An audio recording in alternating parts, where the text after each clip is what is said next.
Thank you, Mr. Administrator, for being here with us today.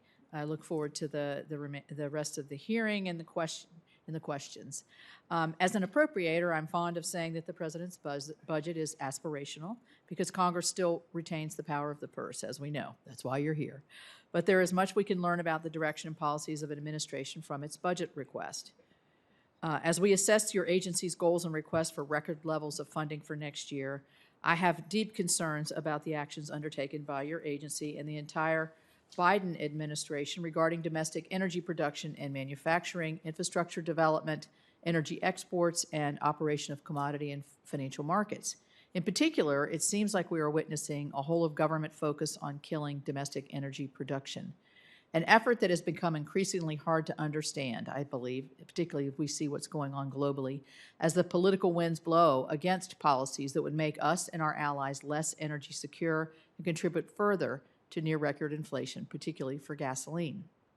From the SEC's announcement that it will be requiring broad climate and emission disclosures from regulated companies, to FERC's pipeline policy change that was recently walked back due to bipartisan uproar, to the EPA's EGU strategy and plans to clamp down on the oil and gas sector, there seems to be a grand strategy mounted against affordable and reliable energy. At the same time, the administration enters into an agreement with the EU to ship LNG to Europe to help our allies break free from Russia.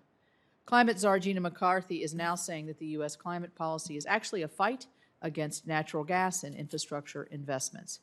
It seems like the left hand doesn't know what the right hand is doing, and honestly, sometimes I wonder what is the real message and who is the real messenger. While you were before this committee more of a year ago, I sought assurances that unaccountable czars like Gina McCarthy and John Kerry at the White House would not be the ones guiding environmental policy. Now we are in the second year of the Biden administration, and I believe it still remains an open question. Every agency, from FERC to the Corps to the SEC and beyond, seem to be creating out of thin air and usurping EPA's role and your role as the lead agency for environmental issues.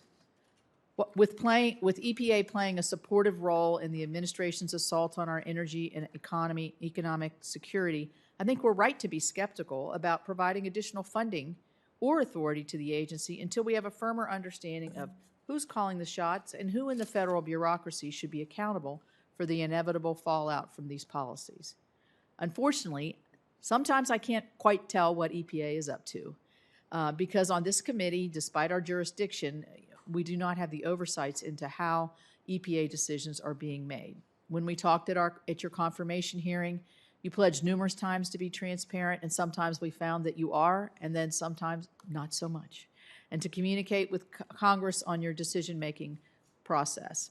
It has now been 343 days, almost a year, since you committed to sending information on the nationally determined contribution, the NDC, to this committee, and you have not sent that information. The American people and Congress still do not know how the administration plans to meet its climate goals of 50 to 52% greenhouse gas reductions by 2030, and what it might mean to their jobs, their energy costs, and price of goods and services during a time of already historic inflation. The NDC is not the only place where the administration is kind of hiding the ball. In November, 9 Senate committee ranking members, including myself, sent a letter to the White House asking for insight into the development and use of social cost of greenhouse gas figures. These figures have far-reaching impacts into our entire economy.